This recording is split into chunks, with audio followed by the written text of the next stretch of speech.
नर हो न हताश करो मन को, कुछ काम करो कुछ काम करो, जग में रहकर कुछ नाम करो, ये जन्म हुआ किस अर्थ हो, समझो जिससे ये व्यर्थ न हो। नमस्कार, मेरा नाम सुरेंद्र मोहनपुरिया है। देश के पशुपालकों से रूबरू कराने की श्रृंखला में आज हम आए हैं महमूदपुर, जिला फतेहगढ़ साहिब, पंजाब में, और हमारे साथ में है प्रीत कंवर जी। प्रीत कंवर जी को 6 साल का विदेश से इंग्लैंड से अनुभव है, और उसके बाद उन्होंने पशुपालन का काम किया है। ये बहुत ही हाई क्वालिफाई है। आइए हम उनसे बात करते हैं। सर, क्या क्वालिफिकेशन आपकी? सर, मेरी ग्रेजुएशन बीएससी एग्रीकल्चर और उसके बाद मैंने एमएससी बायोटेक की है। तो इंग्लैंड में 6 साल का अच्छा अनुभव था, 1.5 लाख रुपए माह की नौकरी थी, उसके बाद फिर आपने क्यों स्टार्ट किया ये? हाँ, 1.5 लाख कम से कम कमा लेते थे इतना। जी हाँ। उसके बाद मैं इंडिया वापस आ गया, फैमिली मेरी यहाँ पे थी। हाँ। वहाँ पे पीआर का सिस्टम नहीं हो पाया। जी। लेकिन ये चीज़ मेरे तभी जब वहाँ था तभी दिमाग में थी। हाँ। और कुछ मेरा ब्रदर है संगीत, ये यहाँ पे रहता था, तो हम दोनों की प्लानिंग थी कि कुछ बिजनेस हमने शुरू करना है और वो मैन्युफैक्चरिंग लेवल पे शुरू करना है। तो क्या क्या किया आपने? नया क्या किया? क्या खोला आपने? नया हमने मैं हॉग फार्म खोला यहाँ आके। हाँ। इसको हमें 4 महीने हो गए खोले हुए। हाँ। हाँ। ये खोलने से पहले 1 डेढ़ साल मैंने और मेरे ब्रदर ने दोनों ने बहुत सर्च की इस पे, बहुत सारे फॉर्म देखे, अपना जो यूट्यूब पे भी देखा और इंटरनेट पे भी सर्च किया।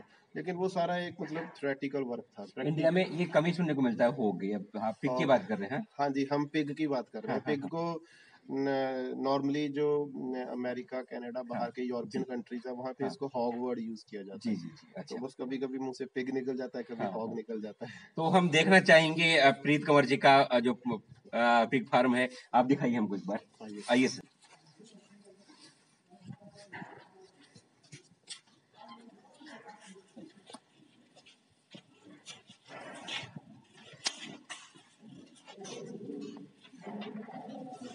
तो आप देखिए, बहुत ही व्यवस्थित तरीके से इस होग फार्म को तैयार किया गया है। ये क्या बनाया आपने? कुछ स्पेशल बने हुए? ये सर पैरिंग स्टेशन है। इसमें जब मैं अपना फीमेल प्रेग्नेंट होती है, जब उसमें बच्चे देने होते हैं, तब उसको उससे पहले, प्रेगनेंसी से पहले, डिलीवरी से पहले इसमें डाल दिया जाता है, ताकि जब बच्चे होते हैं तो अपने ही भार से वो बच्चे, हम चाहेंगे थोड़ा दिखाते रहे पास में। हाँ जी, हाँ जी। जैसे बच्चे होते हैं यहाँ से वो जो फीमेल पिग होती है वो अंदर ही रहती है, बच्चे यहाँ से दूध पी के बाहर निकल जाते हैं। तो 5 से 7 दिन डिलीवरी के बाद यहाँ रखा जाता है। इसे फैरोइंग स्टेशन कहते हैं। फैरोइंग स्टेशन कहते हैं। बहुत ही व्यवस्थित तरीके से आपने बनाया है। और हम जानना चाहेंगे कि इसमें पूरा कितना खर्चा आया होगा इसमें लगभग आपका? सर इस सारा हमारा 7 से 8 लाख का खर्चा है जी। और अभी थोड़ा बहुत खर्चा और भी होना, 1 डेढ़ लाख और होगा। मतलब आप कह सकते हैं कि इसको 10 लाख के नीचे नीचे हमने बनाया। क्या खास बातों का ध्यान में रखा गया? आपने बहुत सारा अनुभव भी लिया, इंग्लैंड में भी आपने पोक फार्म्स देखे। फुली ऑटोमेटिक थे, लेकिन ये फुली ऑटोमेटिक नहीं है, लेकिन फिर भी हमने ऑटोमेटिक बनाने की कोशिश की है इसे।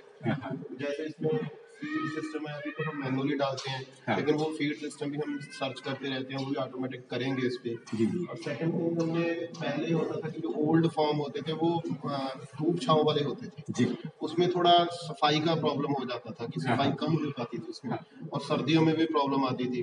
और इसलिए ये आजकल जो नए फार्म खुल रहे हैं वो इस तरह के क्लोज खुल रहे हैं, बंद, मतलब चारों तरफ से जो बंद होते हैं जी। तो यही चीजें हमने इसमें देखी हैं।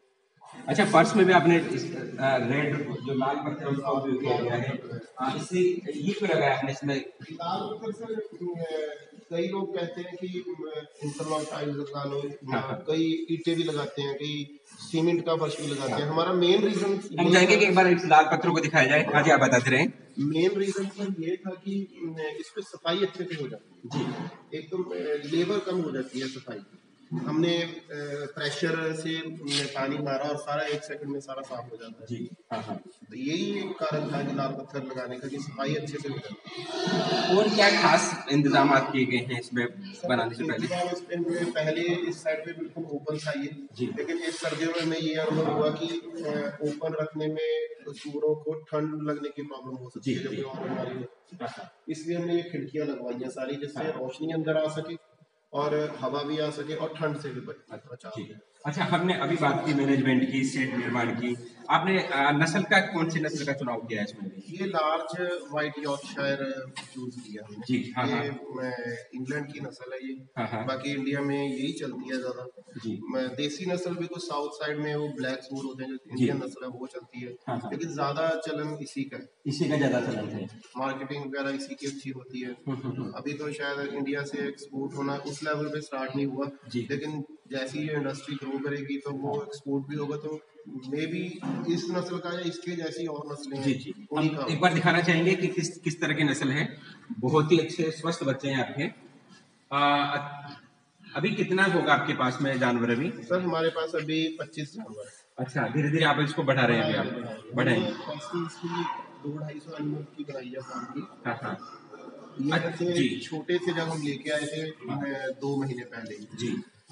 इन 2 महीनों में 2.5 महीनों में इन्होंने वेट गेन किया 25 से 30 किलो का। जी। नस्ल का चुनाव भी अच्छा किया, वेट भी अच्छा किया। आप कौन सी फीड इस्तेमाल करते हैं? इनको खिलाने में क्या देते हैं आप इनको? इनको सर जब स्टार्ट किया था तब तो मैं बड़ा इस पे भी सर्च किया कि फीड हम अपनी बना लें। जी। फिर जब अपनी बनाने का सोचा तो फिर मैं जो लोकल फीड मैन्युफैक्चरर है उनके पास भी गए। जी। तो लेकिन वो हम इतना सेटिस्फाई नहीं हो पाए, क्योंकि एक तो वो ज़्यादा कैटल फीड बनाते थे। पिग फार्म अब इतने ज़्यादा नहीं है कि वो पिग फीड बनाए, और वो कैटल फीड जो बनाते थे उसमें था कि वो दूध दे सके इस तरह का कुछ सामान उसमें डालते थे। लेकिन अब इसका पिग का मोटिव है कि ये वेट गेन करे, मास में क्या? लेकिन वो फिर उसके बाद एक और हमने लॉन्च हुई फीड रॉयल ग्रीन, वहाँ हमने ट्रेनिंग भी की थी। ट्रेनिंग की। तो वो हमने एक्सपेरिमेंट करके देखा कि बनी बनाई फीड आ जाती है, कि अगर इसका फीडबैक अच्छा आ जाता है तो फिर एक पूरे मतलब हेक्टिक शेड्यूल आपका चेंज हो जाता है। आपको बनी बनाई चीज आ जाए फॉर्म पे आ जाती है। तो वो चीज का हमने शुरू किया, लेकिन उसका रिस्पॉन्स हमें अच्छा आया। अच्छा। अभी क्या रिजल्ट आया उस फीड को देने के बाद? सर उसका रिजल्ट देखो, मैं आपको एक एग्जांपल देता हूँ। हमारे 4 बड़ी सुइयां हैं, उनके लिए हम एक सुअर लेके आए थे, मेल पिग लेके आए थे। वो 135 kg का था जब हम लेके आए। जी। तो प्रॉब्लम ये आ गई, थोड़ी सी हमसे भी गलती हो गई, वो सूरियों के मुकाबले थोड़ा सा बड़ा आ गया, और वो हमारे पास रहा सर 1.25 महीने पूरे।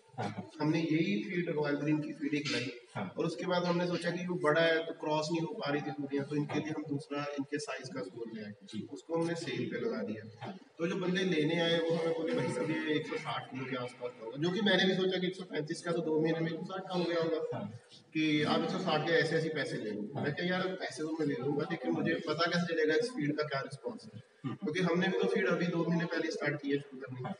तो हम कंडे पे ले गए, और वहाँ जाके मतलब इट वाज अनबिलीवेबल कि उसका वेट 185 किलो था।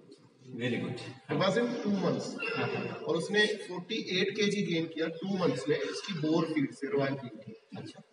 और दैट वाज अमेजिंग थिंग। हम बड़े हैरान हुए कि इतना मतलब गेन किया। तो हमने जो हमारे साथी थे और आसपास के, उनको भी हमने बताया, दिखाया, तो वो भी इस चीज़ को यूज़ करने लगे, और अभी तक फॉर्चुनेटली इसका फीडबैक है जो अच्छा ही आता। तो ये थे प्रीत कंवर जी, इंग्लैंड में 6 साल का अनुभव के बाद वहां तकरीबन 1.5 लाख रुपए महीने का कमा लेते थे, लेकिन जुनून था, जिद थी कि एक मोटी रकम कमाएं और पशुपालन की तरफ हम ध्यान दें। इसलिए उन्होंने ट्रेनिंग लेने के बाद में इसको ओपन किया है। सुरेंद्र मोहनपुरिया, महमूदपुर, फतेहगढ़ साहिब, पंजाब।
आपके पास लेबर वगैरह नहीं है, आप खुद ही काम करते हो? अभी तो खुद ही करते हैं।